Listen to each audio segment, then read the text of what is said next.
Before we get into the nitty-gritty of inventory management, I have created a blank company called Drop-In Surf Store, and I'm going to use this company as a canvas, as if it's a real business, to show you how the inventory system works. In fact, I've even created a business logo that you can see here under the company settings, where you can add your logo to your accounting system.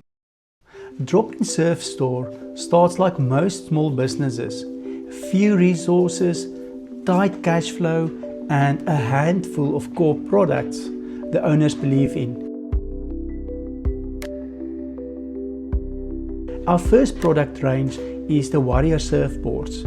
We've got 10 sizes, and you can see the artwork for each one in our catalog. We designed the boards, but for now we're running a retail model. The boards are made by an external manufacturer, and we stock and sell the finished product.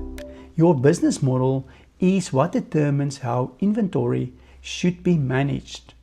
Retail mainly tracks finished goods, so what you buy and sell. Manufacturing introduces raw materials, work in progress, and more complex costing. In this series, we're starting with retail items, and we leave manufacturing for later videos.